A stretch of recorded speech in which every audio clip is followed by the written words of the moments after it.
ನಮಸ್ಕಾರ, ನೀವು ನೋಡ್ತಾ ಇದ್ದೀರಾ ಸ್ಪೀಡ್ ನ್ಯೂಸ್ ಕನ್ನಡ. ನಾನು ಸಂತೋಷ್ ಕಶ್ಯಪ್. ಡಿ.ಕೆ. ಶಿವಕುಮಾರ್ ಅವರ ಸಚಿವ ಸಂಪುಟಕ್ಕೆ ಮತ್ತು ಅವರ ಸರ್ಕಾರಕ್ಕೆ ಆರಂಭಿಕ ದಿನಗಳಲ್ಲೇ ವಿಘ್ನ ಎದುರಾಗ್ತಾ ಇದೆ. ಯಾಕೆ ಅಂತ ಹೇಳಿದ್ರೆ, ಸಚಿವರ ಪಟ್ಟಿ ಏನೋ ಸಿದ್ಧವಾಯಿತು. ಮುಖ್ಯಮಂತ್ರಿಗಳ ಜೊತೆಗೆ 13 ಜನ ಪ್ರಮಾಣ ವಚನವನ್ನು ಸ್ವೀಕರಿಸಿದ್ರು. ಯಾರ್ಯಾರಿಗೆ ಯಾವ ಖಾತೆ ಅನ್ನುವಂಥದ್ದು ಮೊನ್ನೆ ರಾತ್ರಿ ಅಧಿಕೃತವಾಗಿ ಘೋಷಣೆ ಆಗ್ತಾ ಇದ್ದಂಥ ಬೆನ್ನಲ್ಲೇ ರಾಜೀನಾಮೆ ಪರ್ವ ಶುರುವಾಗ್ಬಿಟ್ಟಿತ್ತು. ಅದರಲ್ಲಿ 3-4 ಜನರ ಹೆಸರು ಕೇಳ್ಪಟ್ಟು ಖುದ್ದು ಸತೀಶ್ ಜಾರಕಿಹೊಳಿ ಅವರು ಹೇಳಿದ್ರು, ಹೌದು 3ರಿಂದ 4 ಜನ ಅಸಮಾಧಾನಿತರಿದ್ದಾರೆ ಅಂತ. ಇದರ ಜೊತೆಗೆ ಎಚ್.ಕೆ. ಪಾಟೀಲ್ ಹೇಳಿದ್ರು. ಇದು ಒಂದು ರೀತಿಯಲ್ಲಿ ಸರ್ಕಾರಕ್ಕೆ ಡಿ.ಕೆ. ಶಿವಕುಮಾರ್ ಅವರಿಗೆ ಎಚ್ಚರಿಕೆಯ ಗಂಟೆ ಅನ್ನುವಂಥ ಮಾತುಗಳನ್ನು ಹೇಳಿದ್ರು. ಮುಖ್ಯವಾಗಿ ಚರ್ಚೆ ಆಗ್ತಾ ಇದ್ದಂಥ ವಿಚಾರ ಏನು ಅಂತ ಹೇಳಿದ್ರೆ, ಇಬ್ಬರ ಹೆಸರು. ಅಂದರೆ ಈ ಹಿಂದೆ ಗೃಹ ಸಚಿವರಾಗಿ ಮತ್ತು ಸಾರಿಗೆ ಸಚಿವರಾಗಿ ಕಾರ್ಯನಿರ್ವಹಿಸಿದ್ದಂತಹ ಹಿರಿಯ ರಾಜಕಾರಣಿ, ಹಿರಿಯ ಸಚಿವರು, ಇದೇ BTM ಲೇಔಟ್ ಕ್ಷೇತ್ರ ಏನಿದೆಯಲ್ಲ ಅದರ ಶಾಸಕರಾಗಿರುವಂತಹ ರಾಮಲಿಂಗಾರೆಡ್ಡಿ ಅವರು ರಾಜೀನಾಮೆ ಕೊಟ್ಟೆ ಬಿಟ್ಟರು. ನಿನ್ನೆ ಬೆಳಗ್ಗೆ ರಾಮಲಿಂಗಾರೆಡ್ಡಿ ಅವರು, ನನಗೆ ಅಸಮಾಧಾನ ಇದೆ, ನನಗೆ ಬೇಕಾಗಿದ್ದಂತಹ ಬೆಂಗಳೂರು ನಗರಾಭಿವೃದ್ಧಿ ಖಾತೆಯನ್ನು ಕೊಡಲಿಲ್ಲ ಅನ್ನುವಂಥ ಕಾರಣಕ್ಕೆ, ಅದನ್ನು ನಾನು ಕೇಳಿರಲಿಲ್ಲ, ನಾನು ಆಕಾಂಕ್ಷಿಯಾಗಿರಲಿಲ್ಲ, ಖುದ್ದು ಡಿ.ಕೆ. ಶಿವಕುಮಾರ್ ಅವರು ನನಗೆ 2 ಬಾರಿ ಹೇಳಿದ್ರು, ಹೀಗಾಗಿ ನಾನು ಅದನ್ನು ಕೇಳ್ತಾ ಇದ್ದೇನೆ. ಸೀನಿಯರ್ ಆಗಿ ನನಗೆ ಇಷ್ಟು ಕೇಳುವಂಥ ಹಕ್ಕಿಲ್ವಾ, ನನಗೆ ನನ್ನ ಆತ್ಮಸಾಕ್ಷಿ ವಿರುದ್ಧ ಕೆಲಸ ಮಾಡೋದಕ್ಕೆ ಮನಸ್ಸಿಲ್ಲ ಅಂತ ಕಾರಣಗಳನ್ನು ಕೊಟ್ಟು ರಾಮಲಿಂಗಾರೆಡ್ಡಿ ಅವರು ತಮ್ಮ ಸಚಿವ ಸ್ಥಾನಕ್ಕೆ ರಾಜೀನಾಮೆಯನ್ನು ಕೊಟ್ಟರು. ರಾಜೀನಾಮೆ ಕೊಡ್ತಾ ಇದ್ದಂಥ ಬೆನ್ನಲ್ಲೇ ಪ್ರತಿಪಕ್ಷಗಳು ಎಲ್ಲರೂ ಕೂಡ ಬೇರೆ ಬೇರೆ ರೀತಿಯಲ್ಲಿ ಮಾತಾಡೋಕೆ ಶುರು ಮಾಡಿದ್ರು. ಆರಂಭಿಕ ದಿನಗಳಲ್ಲಿ ವಿಘ್ನ, ಡಿ.ಕೆ. ಶಿವಕುಮಾರ್ ಅವರನ್ನು ಹೇಗೆ ಸರಿದೂಗಿಸ್ಕೊಂಡು ಹೋಗ್ತಾರೆ, ಈ ರೀತಿಯಾಗಿ ಬೇಕಾದಷ್ಟು ಚರ್ಚೆಗಳಾಯಿತು. ಇದಾದ ನಂತರದಲ್ಲಿ ರಾಮಲಿಂಗಾರೆಡ್ಡಿ ಅವರು ಯಾರ ಕೈಗೂ ಸಿಗಲಿಲ್ಲ, ತಮ್ಮ ಫೋನನ್ನು ಸ್ವಿಚ್ ಆಫ್ ಮಾಡಿಕೊಂಡ್ರು, ತಮಿಳುನಾಡಿನ ಕಡೆಗೆ ಹೊರಟು ಬಿಟ್ರು.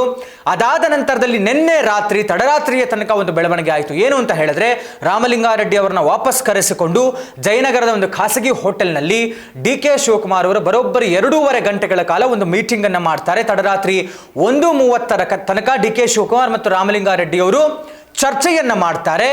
ಚರ್ಚೆ ಮಾಡಿ ಅವರನ್ನು ಮನವೊಲಿಸುವಂತಹ ಕೆಲಸವನ್ನು CM ಡಿ.ಕೆ. ಶಿವಕುಮಾರ್ ಅವರು ಮಾಡ್ತಾರೆ. ಅದಾದ ನಂತರ ಹೊರಗಡೆ ಬಂದಂತಹ ಡಿ.ಕೆ. ಶಿವಕುಮಾರ್ ಮತ್ತು ರಾಮಲಿಂಗಾರೆಡ್ಡಿ ಅವರು ಮಾಧ್ಯಮದವರಿಗೆ ಪ್ರತಿಕ್ರಿಯಿಸ್ತಾ ಮಾತಾಡ್ತಾರೆ. ಡಿ.ಕೆ. ಶಿವಕುಮಾರ್ ಅವರು, ನಾನು ಹೇಳಿಲ್ವಾ ಇವ್ರನ್ನ ಮಾತು ಕೇಳ್ತಾರೆ, ಎಲ್ಲ ಮನವೊಲಿಕೆ ಆಗಿದೆ, ಎಲ್ಲವೂ ಕೂಡ ಸರಿಯಾಗಿದೆ, ಸರಿಪಡಿಸ್ಕೊಂಡು ಹೋಗ್ತೇವೆ ಅಂತ ಡಿ.ಕೆ. ಶಿವಕುಮಾರ್ ಅವರು ಹೇಳ್ತಾರೆ. ರಾಮಲಿಂಗಾರೆಡ್ಡಿ ಅವರಿಗೆ ರಿಯಾಕ್ಷನ್ ಕೇಳಿದಾಗ ಮಾಧ್ಯಮದವರು, ರಾಮಲಿಂಗಾರೆಡ್ಡಿ ಅವರು ಹೇಳಿದ್ದು CM ಏನು ಹೇಳ್ತಾರೋ ಅದೇ ನಾನು ಹೇಳ್ತೇನೆ ಅಂತ ಇಬ್ರು ಕೂಡ ನಗಾಡ್ಕೊಂಡು ಆಚೆಗೆ ಹೋಗ್ತಾರೆ. ಅಂದರೆ ಒಂದು ಹಂತಕ್ಕೆ ಕನ್ವಿನ್ಸ್ ಆಗಿದ್ದಾರೆ ಅನ್ನುವಂತಹ ಒಂದು ವಿಚಾರ ಗೊತ್ತಾಗಿತ್ತು. ಬಟ್ ರಾಮಲಿಂಗಾರೆಡ್ಡಿ ಅವರು ರಾಜೀನಾಮೆಯನ್ನು ವಾಪಸ್ ಪಡಿತಾರೋ ಇಲ್ಲವೋ ಅನ್ನುವಂಥ ಸಸ್ಪೆನ್ಸ್ ಇತ್ತು. ಅದಾದ ನಂತರದಲ್ಲಿ ಇವತ್ತು ಮಧ್ಯಾಹ್ನದ ತನಕ ಖಾಸಗಿ ಹೋಟೆಲ್ ಒಂದರಲ್ಲಿ ರಾಜ್ಯದ ಉಸ್ತುವಾರಿ ಆಗಿರುವಂತಹ ರಣದೀಪ್ ಸಿಂಗ್ ಸುರ್ಜೇವಾಲಾ ಅವರನ್ನ 2ನೇ ಬಾರಿಗೆ ರಾಮಲಿಂಗಾರೆಡ್ಡಿ ಅವರು ಮೀಟ್ ಆಗ್ತಾರೆ. ಬರೋಬ್ಬರಿ ಒಂದು 45 ನಿಮಿಷಗಳ ಕಾಲ ವರಿಷ್ಠರು ಅವರನ್ನು ಮನವೊಲಿಸುವಂತಹ ಕೆಲಸವನ್ನು ಮಾಡ್ತಾರೆ.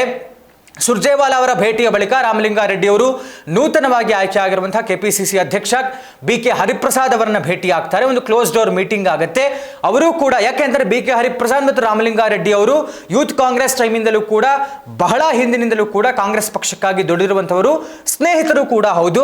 ಹೀಗಾಗಿ ಅವರು ಹೇಳಿದ್ದಾರೆ, ಎಲ್ಲವನ್ನೂ ಕೂಡ ವರಿಷ್ಠರು ತೀರ್ಮಾನ ಮಾಡ್ತಾರೆ, ನೀವು ದುಡುಕಕ್ಕೆ ಹೋಗ್ಬೇಡಿ, ನಿಮ್ಮ ರಾಜೀನಾಮೆಯನ್ನು ವಾಪಸ್ ಪಡೀರಿ ಅಂತ BK ಹರಿಪ್ರಸಾದ್ ಅವರು ಕೂಡ ಕನ್ವಿನ್ಸ್ ಮಾಡ್ತಾರೆ.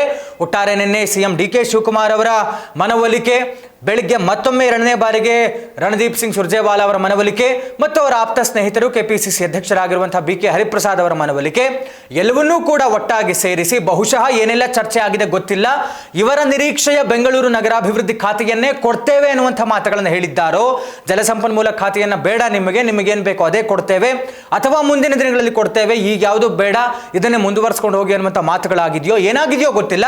ಬಟ್ ಫೈನಲಿ ಎಲ್ಲರ ಮನವೊಲಿಕೆಗೆ ರಾಮಲಿಂಗಾರೆಡ್ಡಿ ಅವರು ಒಪ್ಪಿದ್ದಾರೆ.